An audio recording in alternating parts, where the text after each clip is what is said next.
بسم الله الرحمن الرحيم. ازيكم يا حبايبي؟ عاملين ايه؟ ان شاء الله يا رب تكونوا بخير. النهارده معانا وصفه سهله خالص وبسيطه، وهي كل الناس بتحبها وكل الناس بتعملها، سهله جدا ما فيهاش اي حاجه. قبل ما اقول الوصفه هقول الدعاء: اللهم تقبل منا انك انت السميع العليم. يا رب تقبل منا صالح الاعمال، اللهم امين يا رب العالمين. النهارده يا جماعه معانا وصفه سهله خالص، مش هتحتاج مننا اي حاجه غير اننا بس نقف مش اكتر من ربع ساعة، يعني كل حاجة هتخلص في اقل من ربع ساعة. معانا وصفة الكبدة الاسكندراني. الكبدة الاسكندراني يا جماعة كلنا بنحبها وكلنا بنعشقها، وجميلة في السندوتشات، في الغدا وفي العشاء، في رحلات، في اي مكان ممكن تعملوها سندوتشات وتاخدوها معاكم في اي مكان. وطبعا بتتاكل باي عيش، اي نوع عيش، عيش بلدي، عيش فينو، عيش تورتيلا، عيش توست، كريب، اي حاجه بنستخدم منها الكبده الاسكندراني بناكلها بيها. طبعا معايا المكونات. معانا نص كيلو كبده اهي يا جماعه، نص كيلو كبده متقطعه شرايح ومغسوله ومنقوعه في شويه خل صغيرين وليمون، عصير ليمون. غسلتها ونقعتها وجهزتها للتقطيع. ومعايا طبعا جريل او طاسه يعني مسطحه، زي ما انت عايزه، وok مش عميق، مسطح عشان طبعا يجفف الحاجه معايا بسرعه. معانا بصل وطماطم وفلفل وجزر، ومعانا خل، ومعانا توم باودر وفلفل اسمر وملح، مش اكتر من كده. اول حاجه ان شاء الله بعملها هي ان انا بنزل بال بالبصل الاول واديله التشويحه المظبوطه معايا. سريعا كده البصل معايا اهو، اشوحه تشويحه كويسه جدا يا جماعه، فرفطيه كده وابعديه عن بعضه عشان ينشف معاكي بسرعه. جميل. هدبل البصل كده تتبيله ان شاء الله سريعا، مش هياخد منك اي حاجه. طبعا انا حاطه زبده معايا اهي.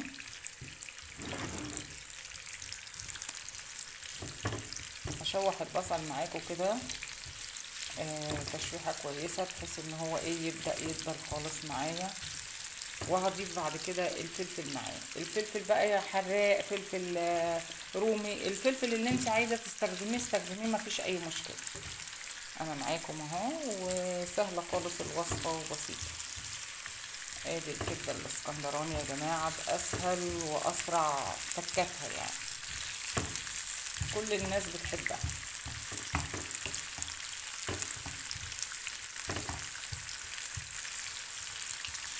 دبلي البصل بتاعك كويس على النار.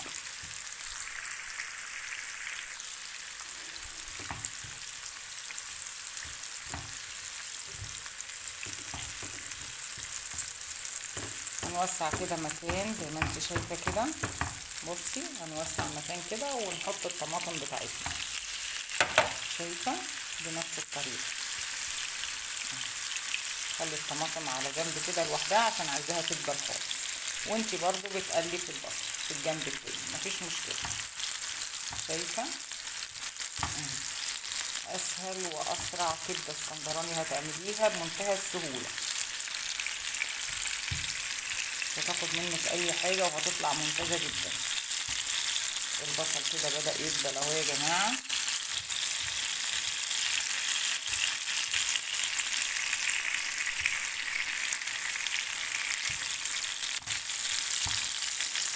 برضو بصي، شايفه؟ انا عايزاكي كده تكتشفي الموضوع مع نفسك. شوفي بصي، هبدأ بقى اللي انا احط الكبده بتاعتي طبعا في الركن الاخير اللي فاضل من الجريل. المفروض تشوحي حاجه ورا الثانيه، بس انا طبعا عشان اوفر لك وقت واوريك ان الحاجه بسيطه جدا مش هتاخد منك اي وقت. بصي هبدأ بقى احط الكبده بتاعتي في الركن الاخير ده.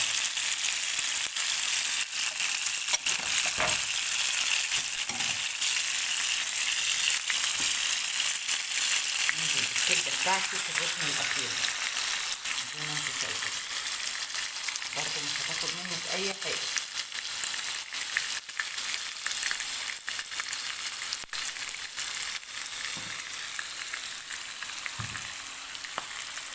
الشكل معايا كده ممتاز جدا، والحاجه كلها شغاله. هحط بقى الملح والفلفل على الكبده بتاعتي. انا عايزاها بقى ايه كله مع بعضه كده يبقى تمام. قلبي كده البصل، كل حاجه قلبيها على جنب كده مع نفسها، وقلبي الكبده كده خليها تاخد الصدمات بتاعتها. انت كده منك بتديها صدمه ومنك بتجففيها خالص. الجزر بقى بتاعي هحطه برضو ايه عشان يدبل هو كمان مع الطماطم. الجزر حطيته اهو. الجزر ده اختياري، عايزه تحطيه حطيه، بس هو بجد طعمه بيخليها جميله جدا. وهحط الثوم بتاعي على الكبده، رشه صغيره مش كتير يعني، اهي رشه بسيطه بس كده، تدي بس الريحه عشان تديكي ريحه كويسه كده فريش وجميل. كل حاجه بقى بتتظبط كده وانتي شغاله كده اهو. اسرع كبده اسكندراني واحلى حاجه هتعجبك جدا.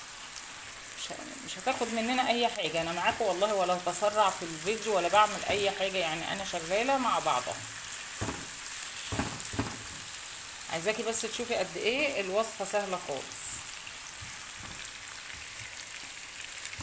طبعا لو مش عندك وok مربع او جريل ممكن تستخدمي اي حاجه، بس تاخدي حاجه بقى ورا حاجه، يعني تشوحي حاجه حاجه. كل حاجه هتاخد الشكل بتاعها زي ما انتم شايفين كده. شايفين كل حاجه بتتشوح على جنب لوحدها بنفس الشكل كده، حاجه ولا اروع. والطماطم اهي برضو ايه عايزاها تجف خالص من السوائل بتاعتها. انا مش هقول لكم بقى على الريحه طالعه يعني فوق من فظيعه، ريحه حلوه تحفه قوي. شايفين كل حاجه بقلبها مع نفسها كده.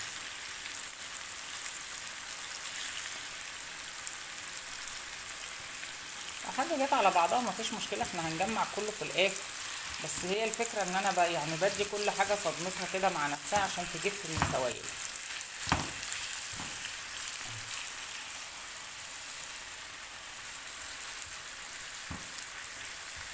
كل ده هيتجمع مع بعضه في النهايه. احلى كبده اسكندراني هتاكليها بالطريقه دي، ومش خدت منك اي حاجه ولا كركبه كتير ولا هوسه كتير.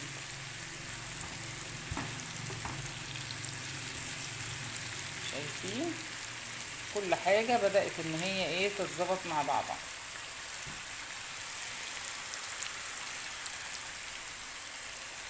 تمام قوي كده.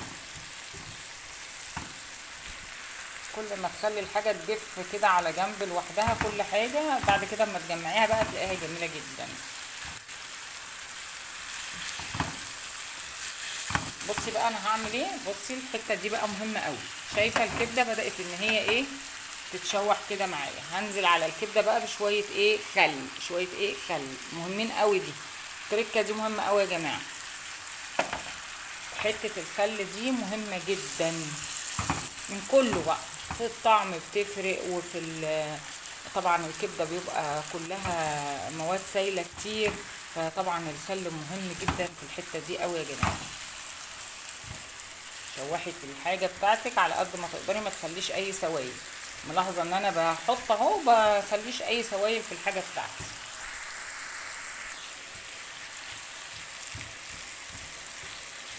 مش عايزه اي سوائل في الحاجه بتاعتي. بدات كده كل حاجه تنشف كويس جدا معايا.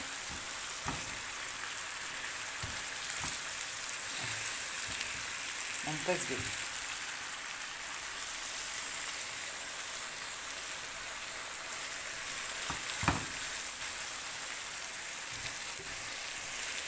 هبدأ بقى اخد البصل الاول مع الكبده. شايفه اخد البصل مع الكبده. خلي برضو الطماطم تجف على الاخر، انا عايزه الطماطم تجف على الاخر متقلقيش يعني.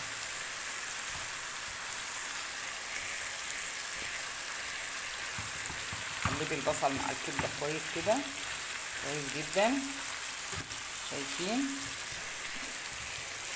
اظن كده انا ما عنديش سوائل زي ما انت شايفه. بصي ما عنديش سوائل كتيره في الطاسه ولا اي حاجه، الجريل فاضي اهو ما فيهوش اي سوائل. هبدا بقى اقلب الطماطم معايا عشان طبعا تاخد بقى الطعم. قلبي بقى كل الحاجه المكونات بتاعتك مع بعضها. لو عايزه تحطي اي اضافات تانية مفيش مشكله، بس هي الكبده الاسكندراني بتاعتنا هي الطريقه دي احلى واسرع طريقه. قلبي بقى وشوحي فيها كويس جدا جدا خالص، يعني ما تخليش فيها اي سوائل. بتستوي سريعا يا جماعه والله.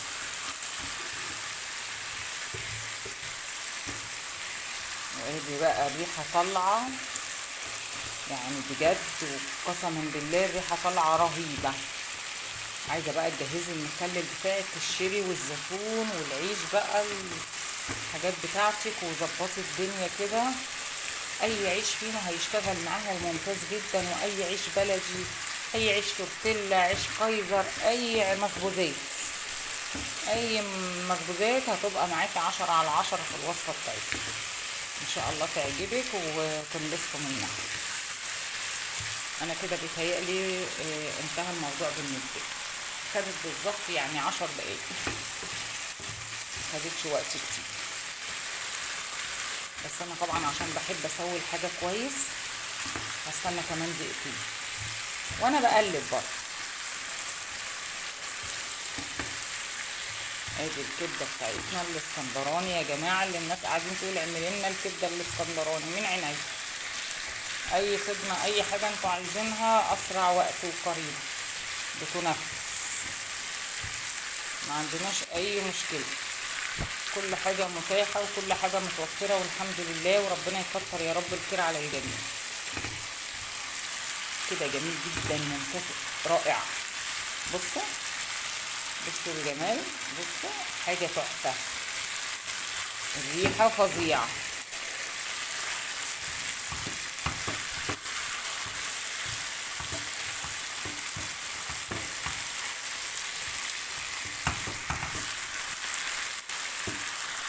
هحط عليها بقى وهقدمها لكم بشكل كويس ان شاء الله يعجبكم. انا كده خلصت الكبده الاسكندراني بتاعتي، جميله جدا ممتازه مشهيه، ريحتها فظيعه. طبعا عملناها زي ما انتم شفتوا كده سريعا سريعا، وطلعت ممتازه جدا هتعجبكم ان شاء الله.